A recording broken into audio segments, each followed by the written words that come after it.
So this is fame's seesaw. When you're on your way up, everyone roots for you because you remind them of their dreams. When you're at the top, everyone tears you down because you remind them that they gave up on them. And you have one, which is, for anyone who needs a reminder, no one is going to hate on you for doing worse than them. And this is interesting because kind of like the challenges you face in the beginning, you don't have anything to say no to. Therefore, the woman in the red dress is easy to say no to, or there are fewer women. Yeah. This is a challenge that nobody is going to give you any sympathy for. Yeah. It's a very unique category of challenge because the total addressable market for sympathy is basically zero. Because almost everybody is on their way up and very few people are at the top. And the people that are at the top are seen as having a degree of privilege that almost legitimates you twisting the knife or you poking the finger. This is how public figures can have normal everyday people on Twitter say unspeakable, like heinous things to them, dehumanizing things, because they do not see them as human. Right. They don't see them as a person. There is no person on the other side of this. They're a representation. They're a menagerie of ideas. Mm-hmm. Therefore, I can say whatever I want to them because they're not really a person, but they are. And the fact that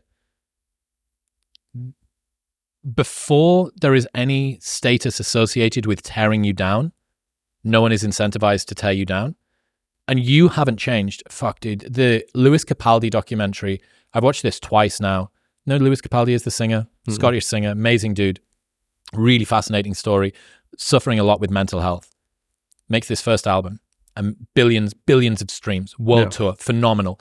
And he's playing songs that he wrote in 2017 and played in working men's pubs around Scotland. The same songs go to number one. So not just that he's become better, he's the same guy. Yeah.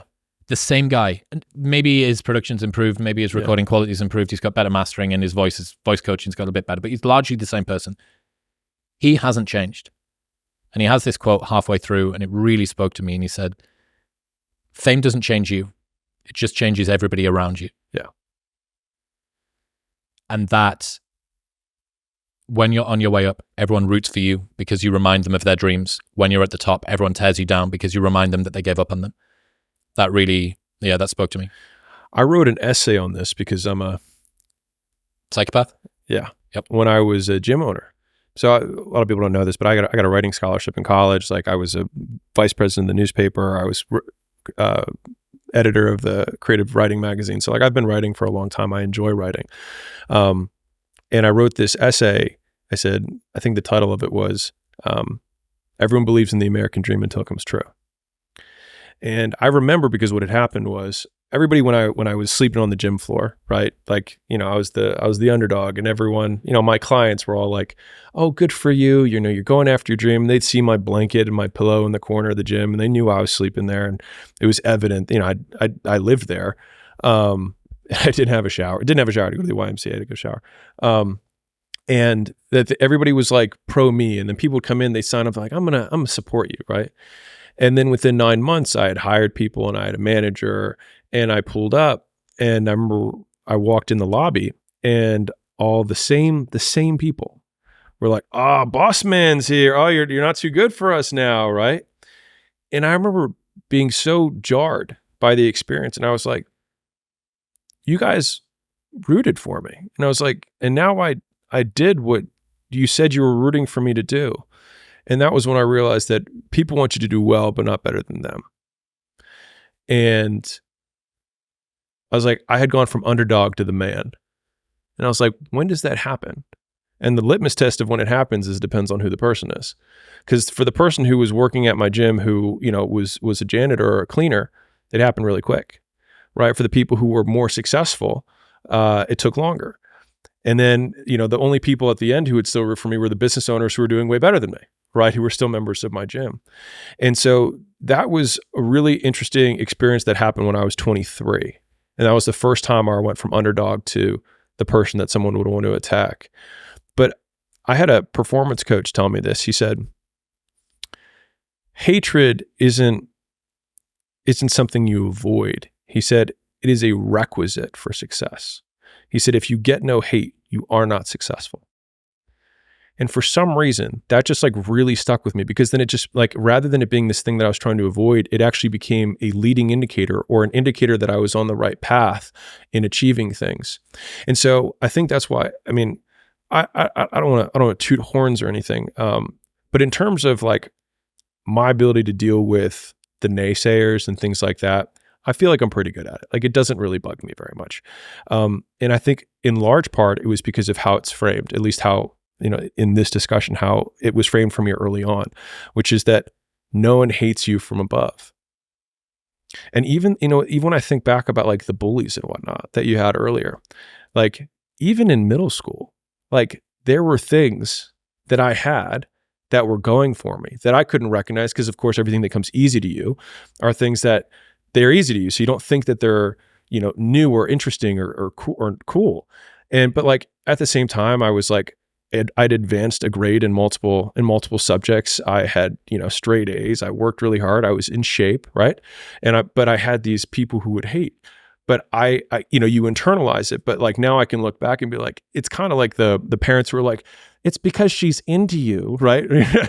Now it might not be the same that way, but just thinking about it as an indicator that the hate is actually the light that you're on the right path. We spoke about this last time, that nothing is going to be worthwhile that doesn't come with an associated amount of discomfort. Therefore, when you start to feel friends around you and the people that you used to be able to speak a common language with start to push back and start to make the quips of, oh, not drinking tonight, yeah? Oh, you must be too cool for us now. I know it hurts.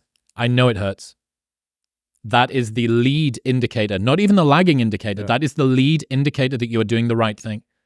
And lots of people listen to this podcast. I get messages from people like, hey man, I'm a 22-year-old rugby player from the northwest of the UK. I live in Cumbria. Yeah. None of my friends understand me. I want to do personal growth. I don't want to live in the UK. And when I listen to Modern Wisdom, I feel less alone. And it makes me tear up, because I'm like, fuck, like I see me in that person. I see me in that.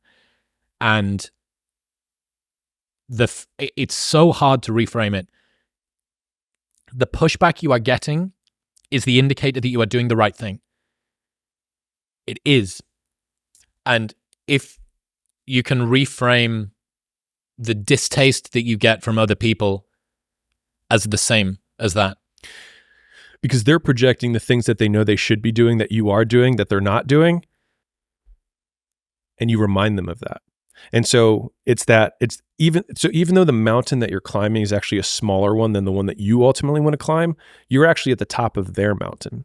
And so they start tearing you down. So like, that's where the underdog story that we said at the very beginning of this with the quote, which is like, on the way up, they root for you. And then when you're at the top, they try and tear you down because you remind them of the dreams that they couldn't accomplish, right? And so you quitting drinking, or you staying in to work on your side hustle or your project or the business that you want to launch, or the podcast, you might be at the top of their mountain. And so they are tearing you down because now you remind them that they haven't done it. And it's purely a projection of them onto you and has nothing to do with you. And that, I hope that comforts someone.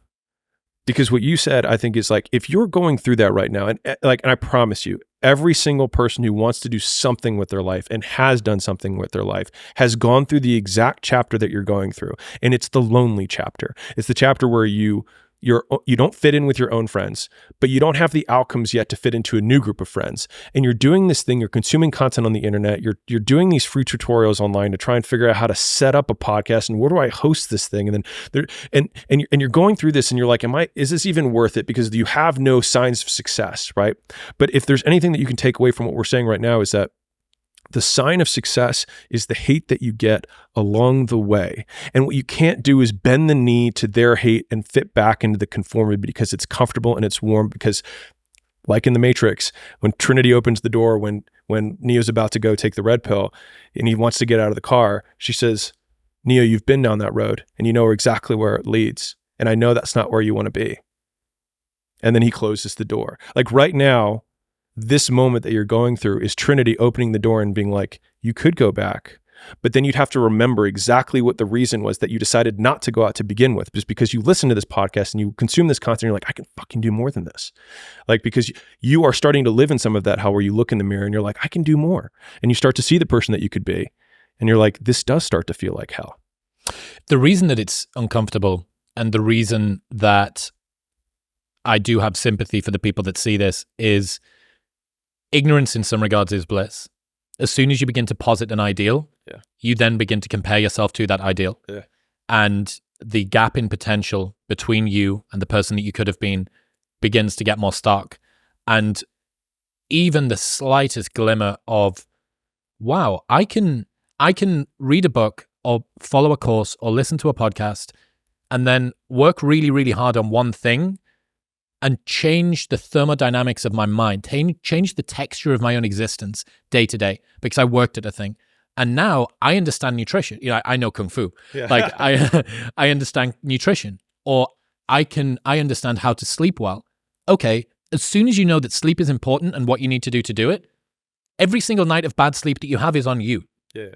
Because before you had the excuse that you're ignorant. Yeah. And guess what? Now you don't.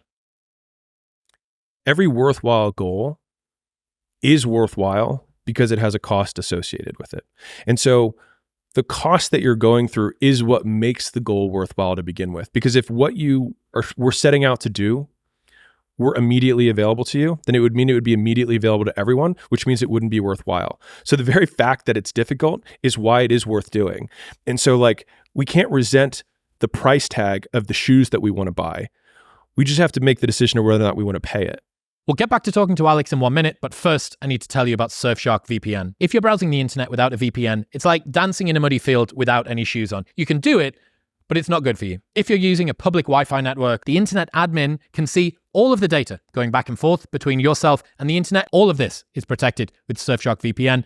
Plus, it gives you access to the entire world's Netflix library. Any territory that you want. If you're anywhere outside of the US, you can access way more Marvel series and movies over here than you can in your domestic territory. And if you're in the US, maybe you could watch some Japanese anime or get access to the in-betweeners. Best of all, it's available across unlimited devices. Your laptop, your iPad, your phone, even your smart TV. And there is a 30-day money-back guarantee. So you can buy it and try it for 29 days. If you do not like it, they'll give you your money back. You can get an exclusive offer from Surfshark today, 3 months free, and that 30-day money-back guarantee by going to surfshark.deals/modernwisdom. That's surfshark.deals/modernwisdom.